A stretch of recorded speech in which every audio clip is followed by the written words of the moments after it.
This is your friendly neighborhood atheist. Hey everyone, and welcome back to YFNA. I'm your host, Ethan, and alongside me is the Godless Engineer, John. John, how you doing tonight? I'm doing pretty good. I had a pretty productive day at work and everything, and so I feel really good about tonight. Oh, you don't have to answer this, but can you say what you do for work, or is that private? No. I'm a software engineer. I'm a software engineer. Yeah, I work for the Army, which isn't exactly great right now. But all I do is all I do right now is I create mission planning software for helicopters, and so no way. It's nothing. Yeah, that's super cool, dude. You don't think that's super cool?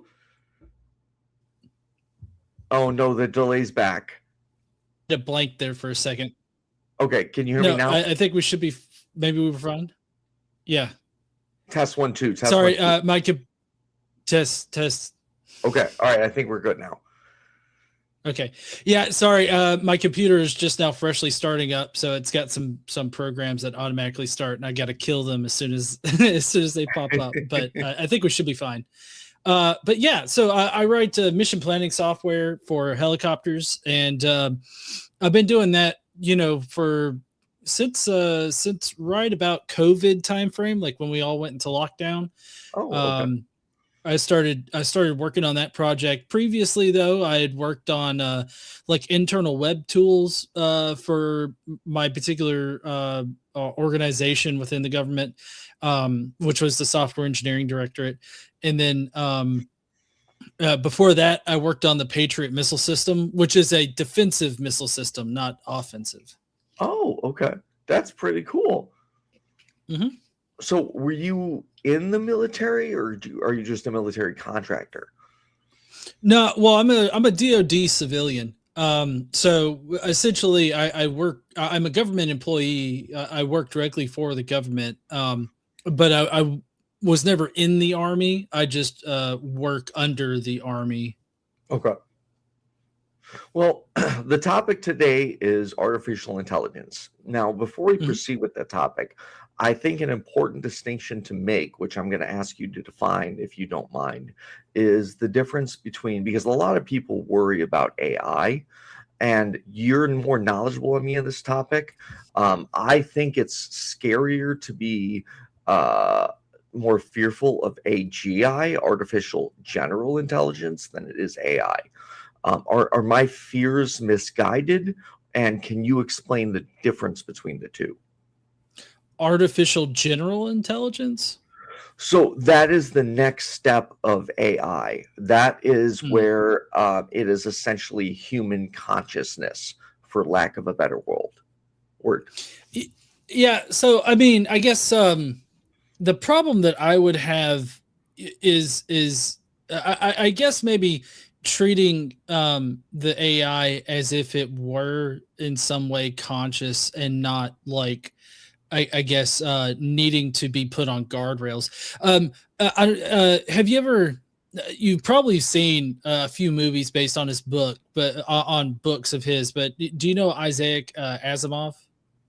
That sounds familiar, but it's not like fully recalling. Right. So he's a science fiction writer, and he is known for a few movies, like the I, Robot movie. Oh, good movie. I really enjoyed that. Yeah, so there's I, Robot, that's one. There is the Bicentennial Man. It has Robin Williams in it. Familiar with that. Haven't seen it, but familiar with it. Yeah, it's a pretty good movie. But essentially, Isaac Asimov was really kind of a pioneer in science fiction writing. And, kind of the same situation with Isaac Asimov as far as, robotic intelligence or artificial intelligence as it is with Star Trek. Like Star Trek predicted a number of technologies that we essentially would eventually have. And for Isaac Asimov, he essentially laid out for like any artificial intelligence, you need like 3 rules. And I can't remember what those 3 rules are, but they're really simplistic rules. Let's see, Isaac, and I'm not using the generative Google AI. The Google AI. I was going to ask you that because my thoughts were like, how do we Google nowadays when Google automatically uses AI? I mean, it does automatically use AI, but it also does like the listings. And like, if you're asking simple questions that are easily derived from data, from like website data, it'll be fine.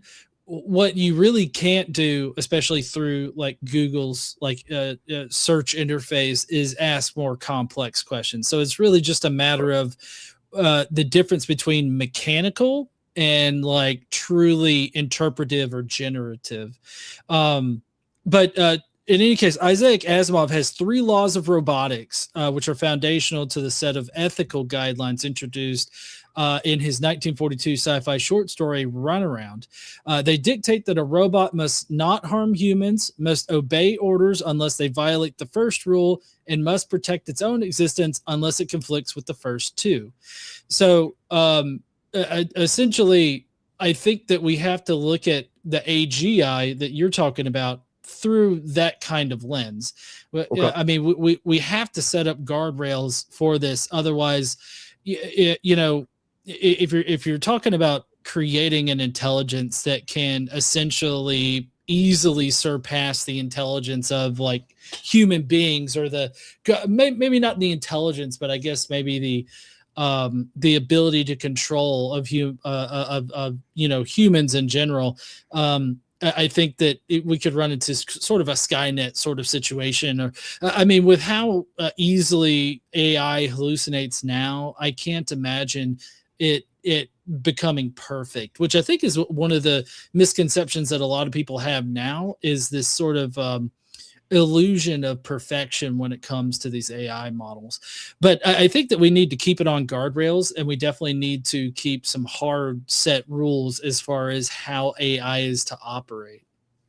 And okay, so let's definitely stay focused on AI. The only thing I want to bring up about AGI is it's not limited by human rules. If it decides it does not like a rule, it chooses on its own. Chooses, I'm using loosely, but it can choose not to follow that rule. With AI, is that the same case? No, I mean, AI. So AI, if you learn how to prompt, which there are free classes and free tutorials out there about how to properly prompt these AIs, but the AIs will stay within your guidelines. Now, they may not always perfectly follow the guidelines as far as like, telling it don't hallucinate. Okay. You can't just tell it don't hallucinate and it won't hallucinate things. And I think that's probably due to the fact that these the AI companies, in order to remain solvent in some kind of way, they have to have models that essentially give the user something. Okay. And so I think that they have essentially trained these models to, give the user something. So the key is to tell it what to give you. So like if you tell it don't hallucinate, there's still a chance that it could potentially hallucinate, because it could lax on that rule a little bit or something like that, or it could mix up like a title or like a number or something like that to reference to. And so it can easily do that and honestly do it while still trying to adhere to the no hallucination thing. But if you tell it like don't hallucinate, and if you don't know something for sure, flag it or don't put it in there or something. If you tell it what to do in certain situations, then you can harden up like your results to where you get fairly decently reliable results, especially with the more modern models that are being released right now. So I want to get more into the hallucinations, but I did have one question. Are all current AIs, is it the same when people say LLMs, large language models? Is that the same? Yeah, so the AI is kind of a pop culture term, I guess, for these things, because they really are just large language models, and that's they're neural networks that are built to essentially, they started out at least essentially being sort of like chatbots, intelligent chatbots that can meaningfully, respond back to you in a natural way. And so these large language models are just meant to read input and interpret it, and then be able to construct in kind of a freehand way, without having predetermined sort of outputs and everything like that, where you're just essentially looking up responses. It's actually creating responses out of the data that it has, and then responding back in a more natural way is essentially where it starts out at. And then, of course, we have models that are tuned to certain uses, like the Claude models. Those are tuned specifically for like coding and development and all that kind of stuff, whereas the Chat GPT stuff, it does have models. Chat GPT does have models that can be used for code, but like it originally started out as just basically a chatbot kind of model that was just essentially giving you a chat experience with meaningful output after you give it some kind of input. But they've I believe I don't know if they acquired GitHub or they acquired some kind of software arm where they started focusing on like doing the software side of the LLM space. And so you've got them doing that and everything. And so you have models that are tuned for very specific things. Like there's this one model out there, Perplexity, which is essentially Perplexity is good if you're looking for a good search LLM model. So like if you, they've even got their own Chrome based browser out where it's essentially an LLM that you chat with and you can get like really good search results for. And so each model has its own uses. And that's why I guess I'm trying, what I would hope to do tonight is to persuade everybody that these are just new tools that can help compress the amount of time it takes you to accomplish something. And as opposed to looking at them as like, generative models that are meant to like replace like newspaper writers. I like in the form of like blog writing and everything like that, you could easily like for somebody, I'm gonna be very specific about this, for somebody that doesn't have a lot of resources, that needs like sort of a cheap copy editor or proofreader or something like that, you could easily use a lot of these LLMs to like proofread and fact check and everything like that, your blog post. Now, I'm not going to suggest that for like newspapers or any kind of big organization that has the ability to employ people to do those things, because I think that those are still very important jobs to have and that they shouldn't be like replaced. But I do think that you can utilize these LLMs if as long as you know how to use them, you can utilize them to make better use of those positions' time and make more use out of those positions as opposed to replacing those positions. Does that make sense? Yeah, it does. So I guess here's my question, and maybe you can provide me some clarification on this. From my understanding, like how you and I respond, we respond with our knowledge based off language. However, when an AI responds, it just inserts the next word it knows best to make the most sense. Do you know anything about that, or is that something you're familiar with?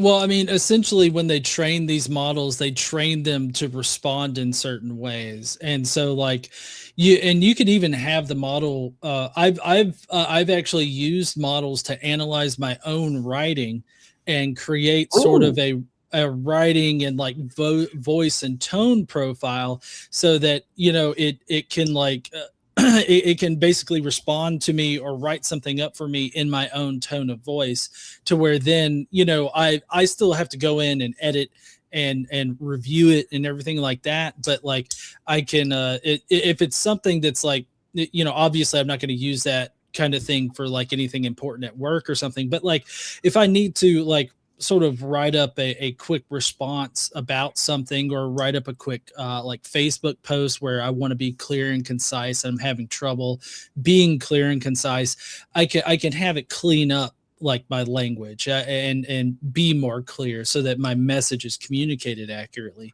And you know, I think that's as far as your question goes right there, they train these models on how to respond given, you know, how people actually talk and everything.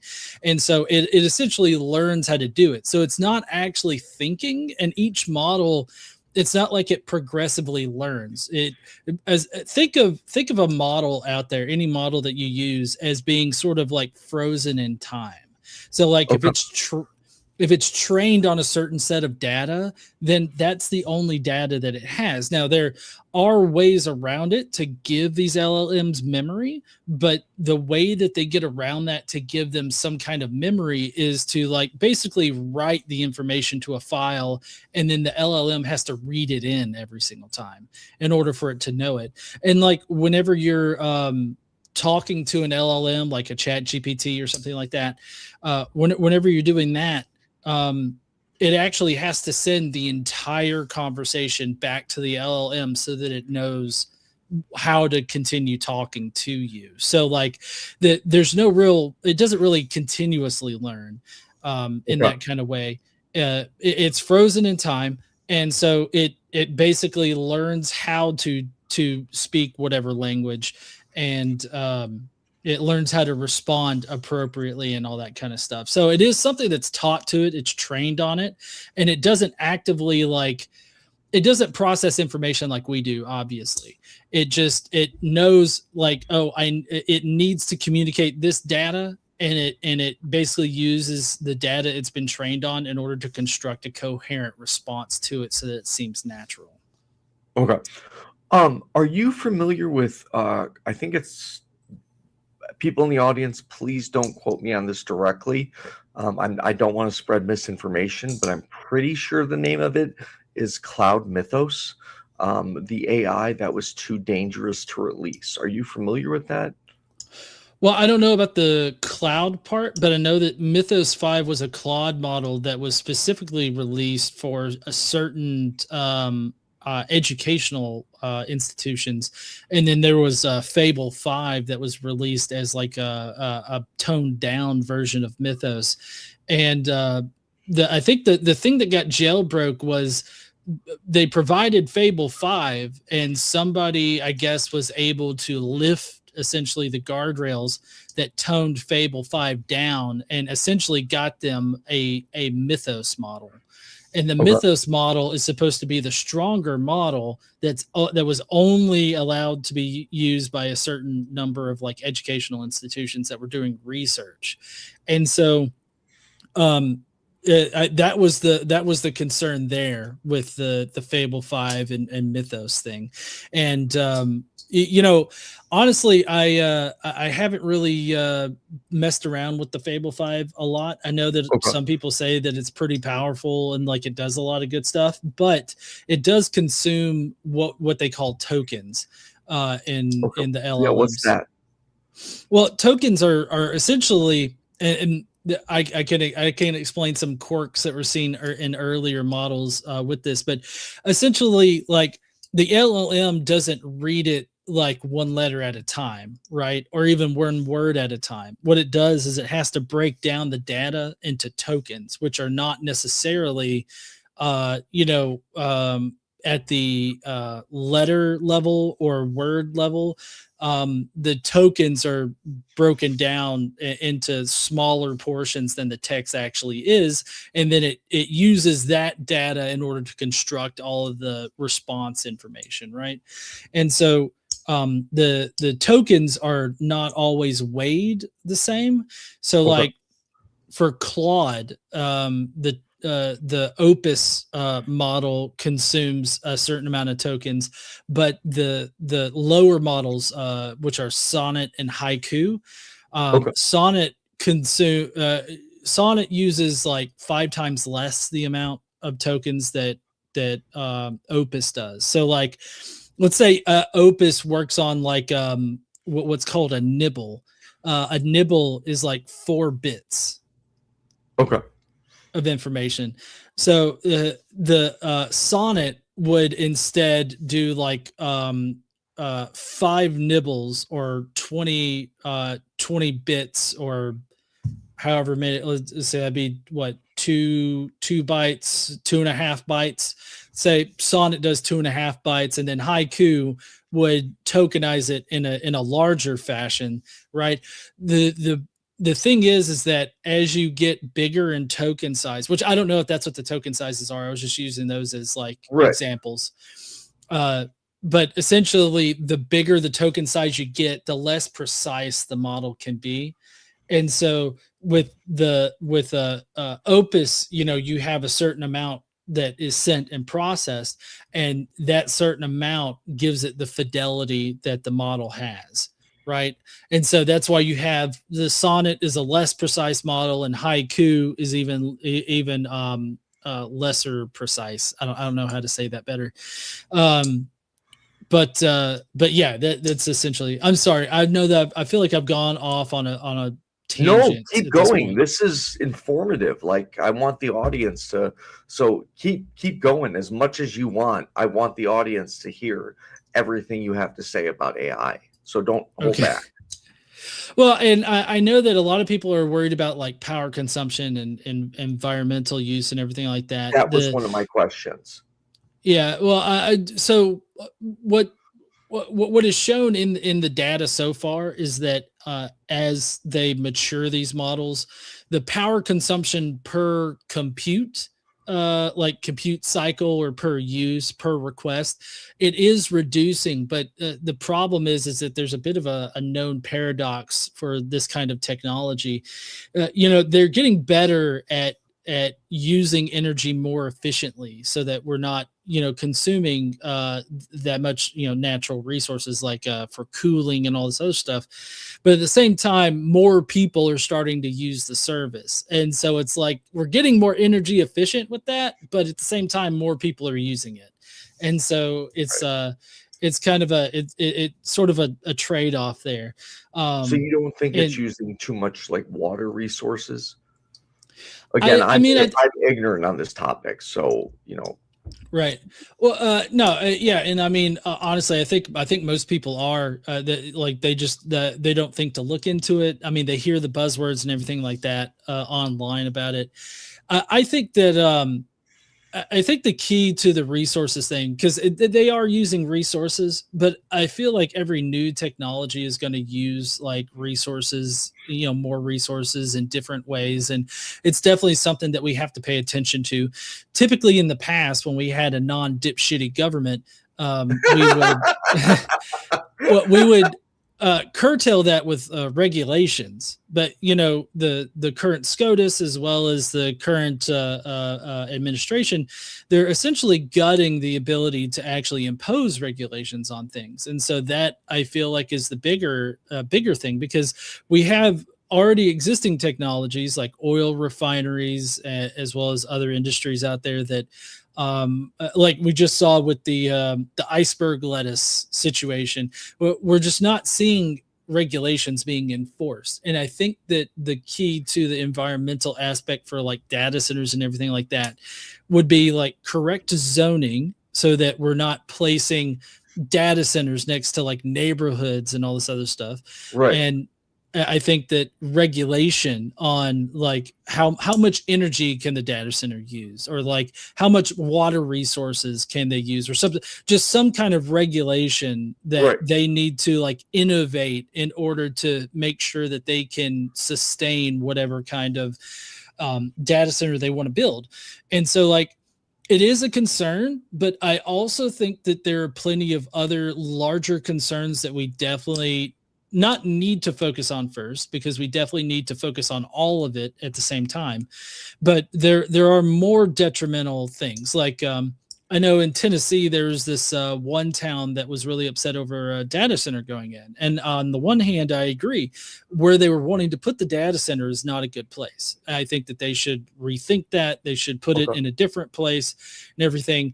But at the same time, the environmental problems that were endemic to that area were more linked to the oil refinery that was like in the area that was producing a whole lot of pollution and causing the air quality there to go to be deplorable and everything. And so like, I think that the symptom essentially is like the surface level symptom is like, how much water does a data center use, or what's the environmental impact of a data center? The broken bone here is the lack of regulation that's being applied both to data centers, but also being enforced on already existing technologies and businesses out there. I think that both of those things in combination are what should be a concern. So don't take this as me saying data centers are not a concern. They are definitely a concern. We need to be concerned about it. We need to have some kind of forethought into where they're placed, how much resources they consume. But at the same time, if you think about how many golf courses are in America, just all over the place, think about how much water they use. And that water right there, it's evaporated up into the atmosphere, much in the same way that, data centers have water evaporating out of the local system and everything like that. They use water to water the grounds, but they also use chemicals on the golf courses and all this other stuff. So like, I think that the amount of water that's used by like golf courses, it should also be a concern. True. And so I think that the usage of resources in general should be at the forefront of everybody's mind, which does not preclude the data centers. So do you think, not to put people on the spot here, but do you think liberals are, I'm a liberal, I don't know where, I'm pretty sure you're liberal. Are you liberal or no? A liberal, leftist leaning. Yeah. Same. Okay. Do you think we liberals are, I shouldn't say we because I kind of disagree, but do you think liberals are making too big of a deal out of the economical resources of AI? Do you think their justifications in believing how dangerous it is justified to the environment? Like where do you fall on that spectrum? Well, so as far as the effect of the on the environment, I think that it's definitely something that everybody needs to keep in mind. I mean, the way that we get into situations like we're in now with the environment is people didn't have the forethought to think to regulate those things. And so I think that they definitely need regulation, and I definitely think that they need like proper zoning laws for where these data centers need to go.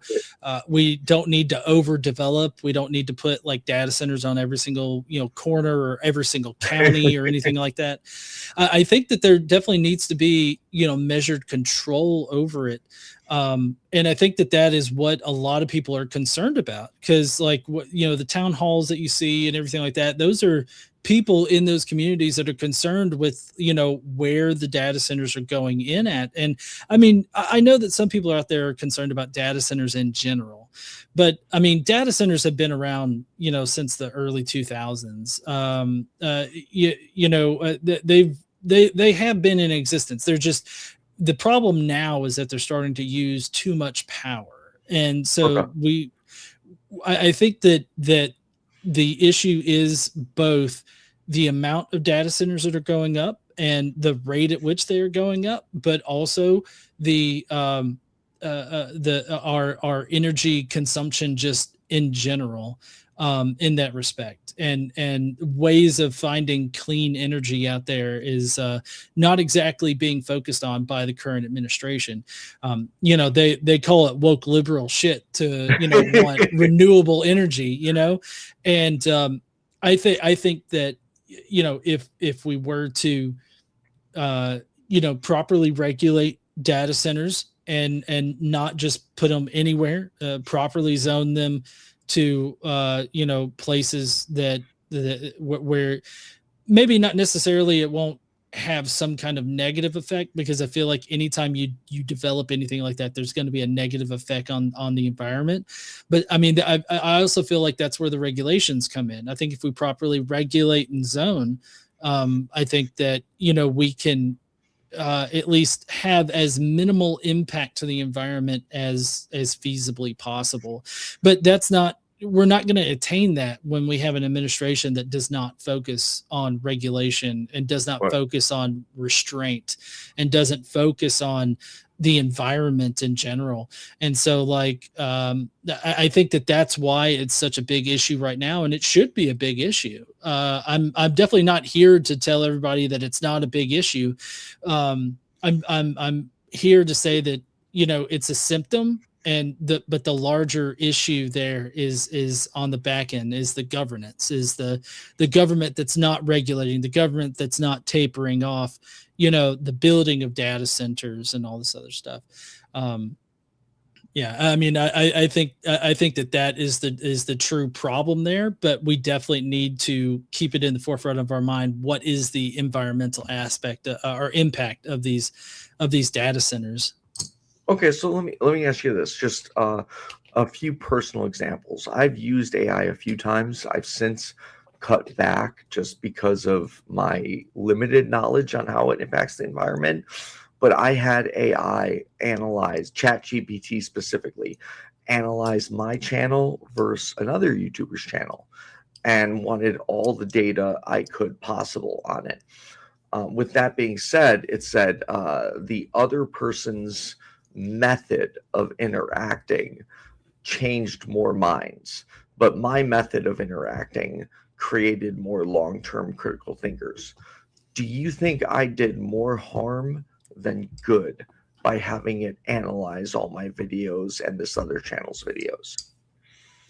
Well, I guess it kind of depends. I don't know what your usage was like, but I sincerely doubt that it had very much of an impact. And I also don't know, if you're doing anything else, like as far as environmentally conscious goes. Like, I know me personally, I've got a fully electric car that I charge at home.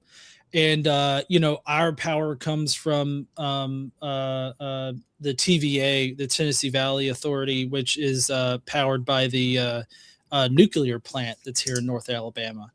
And so I feel like probably the amount, depending on how much that used, I don't think that you had too much of an environmental impact, because the environmental impact, I think ChatGPT might be a little bit worse on that aspect of it. I typically go with Claude. Claude has very intelligent models. And, good to know. Yeah. And it's also got better ways of dealing with a lot of that. But essentially, where the environmental impact really has an effect is one, how much power is used. And like I said, power per compute task is reducing. They are getting better at that. And then also is how much water is used to cool. And so I don't know. The excess comes in, right? With the amount of water used to cool. Yeah. So so you've got companies like Claude, who's busy kind of developing new ways of doing the cooling without losing too much water, so that they can reuse water and so that they're not having to consume so much. Okay. But you still lose water to water vapor, it leaving, and then there's also the chemical aspect to it. And so ultimately, though, I think that you analyzing your channel just the one time is not going to have too much of an environmental effect. And I don't think that you should feel bad for that. I think the thing that I think is probably detrimental and shouldn't be used, AI shouldn't be used for, is all the AI slop that's out there, right? Oh my God. You've got, yeah. all the AI slop that's out there, I think that is unnecessary use of it of AI, and that is doing harm. When you say I, all the AI slop, can you expand on that a little bit and give me an oh yeah. example of what you mean?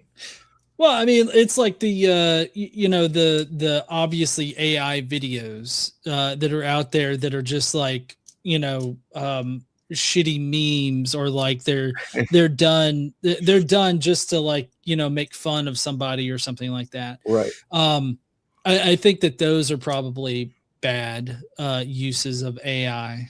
There is one video I can think of that I'm so glad AI used. Are you an MCU fan or no? Yeah. Okay. Did you see the video they made of Doctor Doom coming in and taking out all of Kang the Conquerors? Wasn't that incredible? Yeah. That blew my mind. That's an AI example where I was like, you know what? I'm kind of happy AI exists because this was super fucking cool. Yeah, no, and I mean, I think that that's that those fun uses for it. I mean, it was a pretty short, kind of video and everything. It's probably still used a heavy amount of resources for it, but in order to generate that kind of thing, and the fact that whoever generated it, I don't know if they're still producing like a whole bunch of AI video content, but like AI video content's going to cost more than like a single image than Right. it is for, the use that you had. So earlier we briefly mentioned AI hallucinations, and I have a lot of questions about that. But I guess my first question is, what exactly is an AI hallucination? Yeah, so hallucinations are basically the AI model making up information. And that's where you get a lot of the problems that you see with AI. And it's generally because people are just in general querying the AI. Like they're giving it simple questions, and if these simple questions borderline on the more complex sort of topics, you're more liable to get hallucinations. Okay. And so that's why typically if I have something that I need to run through the AI that's important, that I don't want any hallucinations with, like let's say I'm developing some let's say I need to look up information for a video, and I need it to have a complete like bibliography with it that's not hallucinated at all. Typically what you'd want to do is you'd want to have it generate it at first, right? Whatever kind of data, present you with the data, and then you'll want to ask it to audit that data for hallucinations. And so how would you do that exactly? Well, so for your particular use case of going through the Chat GPT interface, all you would simply do is just say, can you audit that information for hallucinations? And then you can also really, it's that simple? Oh yeah.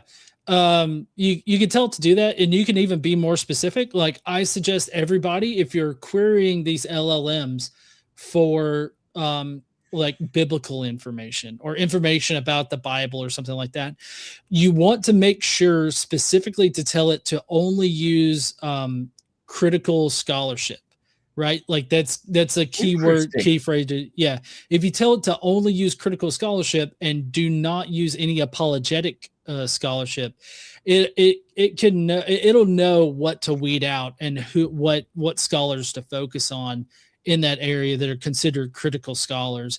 And so if you sort of guide the LLM in a direction, it can give you fairly reliable like information about whatever you want. And then when you tell it to audit, you tell it, can you audit that information for any hallucinations? And then you can also, further tell it, like, make sure you don't use any apologetic sources, only use critical biblical scholarship to audit this information. Don't make up any resources or any citations. If there's any misinformation, be sure to flag and fix it. And you can have it give you a report of all of the problem issues. And typically I've noticed that depending on how complex the topic is, you might have to run between 2 or 3 audits on information in order to clear it of all the major findings. Oh no, go ahead. Sorry. Well, I was just gonna say and by complex, I mean like if you're asking like it about some kind of like complex pseudoscience thing where the field is just filled with like false information, everything like that, it can easily hallucinate things, and so you might have to get it to audit itself a few times so that you clear off all the important issues. So essentially, you have to go through, like, you ask your initial question, then you can ask something like, please remove all hallucinations and include only, what'd you say, what kind of scholarship? Like critical biblical scholarship, Okay. or what you can tell it to focus on whatever kind of vertical of the field that you're wanting to look at. Like, if you're talking about, physics or something like that, then you can tell it to only cite, people from, either this university or from this particular field of thought, like from this kind of from this kind of scientific perspective. Like if you want somebody that, or if you want information that is informed by string theory, then you can tell it to only focus on scholarship or science that's based in string theory or something. And you'll get fairly reasonable outputs in that particular respect, but you do have to ask it to like audit for hallucinations. So you almost have to take like a street epistemological approach to it. You have to like corner it with questions until you get a solid logical answer. Is that a good summary of what you're saying, or am I misrepresenting what you're saying? Well, I don't know if street epistemological is the correct way. It's think of it. Typically, I always think of it as like I'm talking to just essentially a computer, and so I've thought about this analogy for a bit. When I was in middle school, I had a class where we had to program a robotic arm, right? Oh, cool! No way. Yeah, and so we had the project was to program the robotic arm to pick up items and move them from one area to another, right? And so obviously the first time that I quote unquote programmed it, I didn't have a lot of fidelity to it. So like I had like 5 points, and of course the arm would like go wildly, like it would just go straight point to point to point, and it would operate in a different way than I would think of it. Well, I think of LLMs in the same way.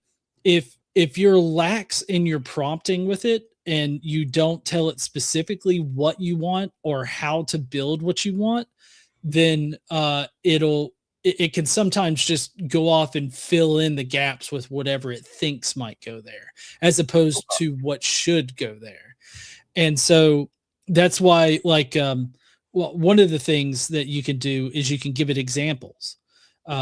Like if you have like if you want the output in a certain fashion, you give it an example of an output and it'll structure that output in the way that you want it. For instance, do you remember the whole, it was kind of like an internet thing where people were trying to get ChatGPT to count the number of R's in strawberry? No, I'm not familiar with that. Yeah, well, so there was a problem with the tokenization of the data coming in, and you just generally asking an LLM to count the number of R's in a word or something like that.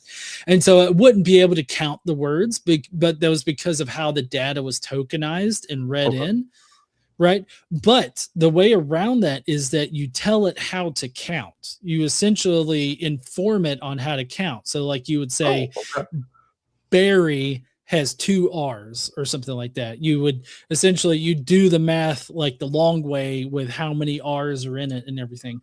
And then you could prompt it and be like, all right, how many R's are in strawberry? And you would get reliable outputs with the correct number of R's. And so all of this to say that, you know, people need to learn how to prompt correctly. They need to learn how to tell it how to act. Because I don't know if you know this, but you can actually give, whenever you start a chat session, you can actually give it a persona to work off of. Can you elaborate on that a little bit? What do you mean by you can give it a persona? So a persona is just like you start off your chat with like, you are an elite critical biblical scholar with 14 years experience, and you specialize in the area of ancient Near East comparative religion as it applies to Judaism or something like that. Like, I'm just kind of making this up off the top of my head, but like you essentially set up this entire persona, you give it its entire skill set, like box it into this particular sort of set of skills. Like, I have a certain set of skills, kind of thing. And so you can box it into that. And for that chat session, it'll just do that. Like it'll apply that prompt, and it'll act in that particular role. And so like, if you tell it that it's a critical biblical scholar that only sources its information from other critical biblical scholarship and never strays from the mainstream consensus, then you know, you'll get reliable output that is within the mainstream consensus of that particular field. And so you can tell it to do that, and it'll pretty much stay within its lane there. And that kind of factors into system prompts. System prompts are like in Chat GPT, you can actually, I think if you do a paid tier, you can get projects, and the projects have a system prompt area where you can have, like, the system prompt is the prompt that runs with every single chat that you have with that project, that when you go in there. So like, if you wanted to set up an area or a project that is used for like New Testament scholarship research, like you got a question about what New Testament scholarship says about, you know, why was Jesus baptized if he's the Son of God? Like, if you have that kind of question, what you would do is you would first, and this is going to sound counterintuitive, but you would first have ChatGPT write up a system prompt for a New Testament scholar, right? That enforces all the rigors of a New Testament scholar that's an elite scholar with like so many years experience. It'll add that in there, but it'll essentially draw up the guidelines, you know, for that. You can tweak it as you need to if you want, but you essentially use that as your system prompt for your project. And now that project, it's always going to act like a New Testament scholar that's like, that uses critical scholarship and like the mainstream consensus. And then you can go in and you can ask it simple questions, but you can't just go to the regular Chat GPT and ask it a complex question like, why was Jesus baptized in the Jordan by John the Baptist if he's the Son of God and he's sinless, right? Like, you can't just ask ChatGPT that and get like a reliable answer out. You may get a reliable answer out, but you would get a more informed answer if you correctly set it up with a system prompt that has it act like an actual biblical scholar. Okay, so you can't just ask it a basic question. You really got to challenge it in a few ways repeatedly to get to something truthful and meaningful of an answer that you want. Is that accurate of what you're saying? Yeah, I mean, you definitely have to get it to audit itself, audit the information it generates, make sure like, and it has to be done in multiple passes. But and it's not so much of I know that you were kind of going the Socratic route with it, but it's not really Socratic as it is like you're issuing commands. Like you're telling it, I need you to do this. Like I need you to audit for hallucinations. And you can even give it some kind of emotionally charged direction, like you must not do this or I will lose my job or something like that. Or this is critical to this project that you not hallucinate or something like that. And it'll key in on those like emotionally charged sort of instructions, and it'll take those as being like harder guardrails than maybe some of your softer ones. Okay. Yeah, I noticed there's like I never mind. I'm not going to go this. I had a funny story, but it's an adult story, so I'm not going to share it. So Okay. with that being said, what is your best advice you would give to people who want to use AI? Um, my best advice would be to stop thinking of it as like a perfect sort of search engine or a perfect set of knowledge. Um, I think that if people more view these LLMs, these AI models as machines that are imperfect and are, while they're getting better, they're still imperfect machines. I Right. think that if they view them as that, as well as more like mechanical time compression tools, as opposed to like something like as opposed to something that gives you perfect information that can replace the human element, right? I think that if they can focus on those things, of not thinking of it like it's a Mm. perfect machine, or it's going to give you perfect outputs, you always suspect that it's somehow wrong, and you question the information that it gives you, verifying it and everything like that, keeping that human element in there. I think that that's what people really need to do, is they need to start thinking of it that way. Okay. And then last question for you. Do you think people should abstain from using AI for basic questions due to the alleged harmful impact on the environment?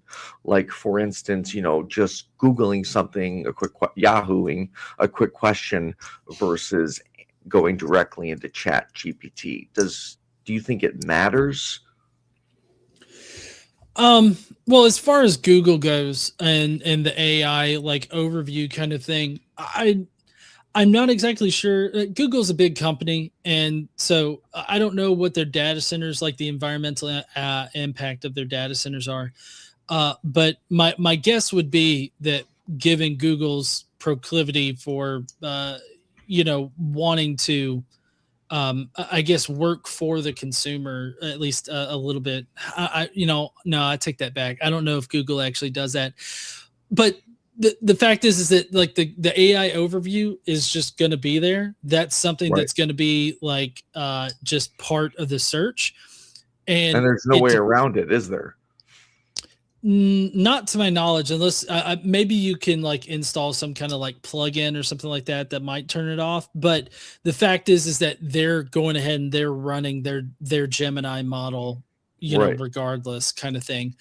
But if I think the harm that comes with that is not asking simple questions. It's the how complex are the questions? Like, how complex of a topic are the questions? Like, for instance, if you're just simply asking Google like what happened to Trump today, that's a mechanical operation of like fetching the current news and then presenting that to you. That doesn't take complex like computational stuff. Got it. But if you ask it like, can you explain, you know the exact ins and outs of E equals MC squared in a simplified manner, or something like that, or anything more complex. I think that you're more prone to getting bad information, but also like if you type that into Google, you're more than likely going to want to go to an actual website. And Right. so like I would go to the actual website rather than trust the AI overview. Now, I don't think that you typing that into Google is necessarily having a bad environmental impact. I think that the bigger environmental impact is the environmental impact of our votes, because our votes that are keeping Okay. people in power, that are deregulating things. I think that if we start voting for people that are going to, impose regulations, as well as make sure that regulations currently on the books are actually followed and monitored. I think that that is the best way to reduce the environmental impact. Okay. Um, So there was one comment I just wanted to read to you real quick from Ian Canby. Hi, I disagree with GE on many things, but I think on the topic of AI, I fully agree with him on that. Keep up the great work. Oh, that's great to hear. Yeah, this topic, it can be a little bit nerve-wracking because there are so many people that are very emotionally invested in it because of the environmental impact that, has been put out there. And I guess my hope in the show tonight was to definitely make sure that people do feel heard in their concerns about data centers, the environmental aspect of them. But also I would hope that people would focus their emotional connection to this, which I'm not saying that in a demeaning way, but I would hope that they would focus their mental effort on the larger broken bone aspect of it rather than, the band-aid that is like, the hatred towards data centers. Right. I think that people having issues with where they're putting data centers now and how little the regulation, how little these data centers are regulated, all totally valid and all totally reasonable. But I think that focusing on the larger issues of regulation, zoning, and our current government body, I think that that's how you solve the downstream problem of the environmental impacts, as opposed to like just foregoing the data center stuff. Because foregoing just all data centers in general and foregoing AI just in general, I think is probably like throwing the baby out with the bathwater kind of situation. Okay. And plus, people have had this kind of reaction to just every technological advancement, in history. I mean, there's so many different examples. Like one that we don't think of as being a big deal now are cash registers. Back when cash registers were first like introduced and coming into the market, there was heavy pushback against them. Really? Yeah. I didn't know that. Yeah, if you look back at the history, like every time there's been like a big technological advancement, there's been a huge pushback. But have you ever seen the movie Hidden Figures? I have not. Okay, it's a fantastic movie. It's about the black women at NASA that work for NASA who were originally called computers because they were instrumental in NASA, weren't they? In many different areas. Okay, yeah, I didn't see the movie, but I did some reading on that. Yeah, specifically. Oh, sorry, go ahead. Oh, I was going to say specifically, I believe it was the Mercury program is where they were really instrumental. Yeah, so they were originally called computers. And of course, back then, at that time, computers weren't like what we're working off of now. Computers were people that did complex mathematical problems and provided those numbers, for people. So they were essentially just complex calculators, essentially. And so one of the things that in the movie that they deal with is the advent of computing.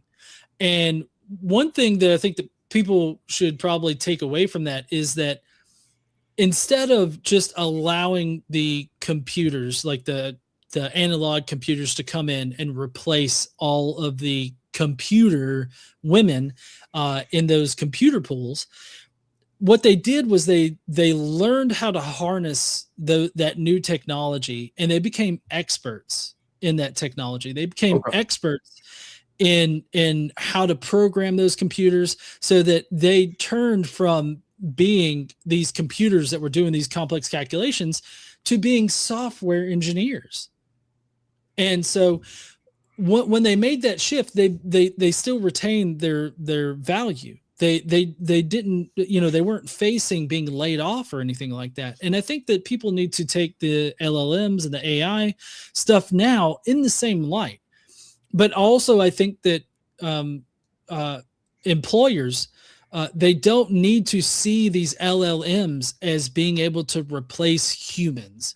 Just like the computers, the analog computers that were being portrayed as possibly replacing the large pool of computer women. I think that they need to see them as tools that can help, help people accomplish more things in a shorter Right. amount of time. They don't need to lay people off. They need to train people on how to work those models in to their daily routine so that they can complete things faster and be more productive for the company. They Okay. don't need to trim the amount of people. They just need to have competent people using that technology. And so I hope that we can get to a place where we stop cutting jobs and we stop cutting people out of jobs, and we more or less use it just like the analog computers in the 50s and 60s. Okay. Is there anything we didn't touch base on that you think we need to talk about? Because I feel like we did a good job of covering everything, but this is your area, so if there's anything you think we missed out on, please feel free to bring that up. If I could have a second best advice for the LLMs, is have girthier prompts. The more information that you can give a prompt, and the more guidelines that you can give a prompt to work with, or give an LLM to work with through your prompt, the better the information you're going to get out of it. So if you want high fidelity information, you definitely need to make sure that you prompt your LLM in a way where you're nearly guaranteed good information, and then always have it do a self audit so that you clear up any confusion. Okay. And then wait, you're going to NanoCon next weekend, right? I don't think is that next weekend already? I think so. Holy shit, it is. Yeah, it's the 21st. Next weekend, NanoCon. Shit, it's coming up. That came up fast. Well, I'm 90% sure I'm going, so as long as I go, we'll finally get to meet, and I look forward to that. Boom. Okay, so there's this thing that I do at conferences, and I didn't get to do it at the ARC Encounter all that much. But at NanoCon, I usually prepare a few questions that I then make videos. So I definitely want to get you on like a question session. So don't let me miss out on that. Absolutely, I'd love to. All right, so do you got any upcoming videos you want to promote, or anything else you got going on? Well, I do have, I usually try to have videos coming out right now, nearly every day, because I've got a NanoCon promo on my channel that I run whenever a video premieres. So I've got conversations with people that are coming up. I've got me and Richard Carrier are explaining some mythicism tomorrow on my channel in a clip. And then I've got I use Claude to help me build like a whole system that works mechanically. It doesn't work like through an LLM. So it's not burning tokens or having that kind of environmental effect. But I did use it to generate a tool to spit out these conversation, these clips and everything like that. So I've got more clips that are coming out on my channel of me having conversations with people. I've also got a couple of videos prepared specifically talking about mythicism and about, the information that we have about early Christianity. What does the evidence actually show, and that kind of stuff. So I do have informational response videos that are going to be coming out soon. I look forward to that, because I'm not going to mention names, but I had someone I got into a debate with on the topic of you. They were trying to say that you were dishonest for being a mythicist. And I'm like, how is that dishonest? I'm like, he's done the research.